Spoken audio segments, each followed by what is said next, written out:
বুধবার ৯ জুলাই ধনুয়াখলা আহমদিয়া ফাজিল মাদ্রাসায় মুসলিম উম্মার ঐক্য ও ঈমান সংরক্ষণের লক্ষ্যে আমরা কুফর ও শিরক প্রতিরোধের বিরুদ্ধে একটি সেমিনারের আয়োজন করছি।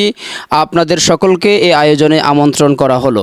আমাদের আয়োজনে যিনি সভাপতিত্ব করবেন ধনুয়াখলা গ্রামের অত্যন্ত কৃতিমান ব্যক্তিত্ব, সকলের শ্রদ্ধেয় ব্যক্তিত্ব জনাব আলহাজ হজরত মাওলানা হাফেজ আহমদ হাফিজাহুল্লাহ।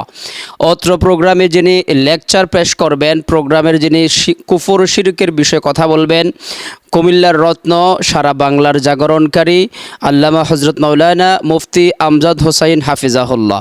অত্র প্রোগ্রামে অতিথি হিসাবে কালীরবাজার ইউনিয়নের সম্মানিত চেয়ারম্যান জনাব অধ্যাপক আলহাজ নুরুল ইসলাম সিআইপি উপস্থিত থাকবেন এবং এই প্রোগ্রামে ধনুয়াখলা কালীরবাজার সহ পুরা আদর্শ সদর উপজেলার বিভিন্ন এলাকা থেকে আলেম ওলামারা উপস্থিত থাকবেন। আমরা কুফর ও শিরকের বিরুদ্ধে, কুফর ও শিরকের প্রতিবাদে আমরা এই সেমিনার আয়োজন করতে যাচ্ছি। সমাজের মধ্যে যেন কুফর এবং শিরক না জন্মাতে পারে, কুফর এবং শিরকের ভয়াবহতা কি এ বিষয়ে আমরা বার্তা দেওয়ার জন্য আয়োজন করছি। আপনাদের সকলকে দাওয়াত করছি, কারণ আল্লাহ রাব্বুল আলামিন কোরআনে পাকে বলেছেন, ইন্নাহু মান ইউশরিক বিল্লাহি ফাকাদ হারামাল্লাহু আলাইহিল জান্নাতা ওয়া মাওয়াহুন নার। যে আল্লাহ রাব্বুল আলামিন বলছেন, নিশ্চয়ই যারা শিরিক করবে তাদের জন্য আল্লাহ তাআলা জান্নাত হারাম করে দিবেন।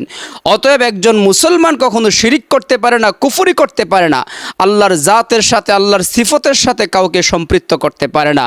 আমরা বিভিন্ন জায়গায় দেখছি, বিভিন্ন দরবারের নামে, বিভিন্ন খানকার নামে আমরা আল্লাহ তাআলার জাত এবং সিফত নিয়ে বাড়াবাড়ি করছি।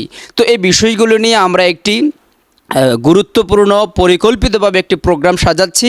আপনাদের সকলকে অনলাইনের মাধ্যমে দাওয়াত দিচ্ছি, আপনারা সকলে আসবেন ইনশাআল্লাহ। ঈমানকে হেফাজত করার জন্য আমাদের এই প্রোগ্রামটি আপনাদের জন্য অত্যন্ত উপকারী হবে।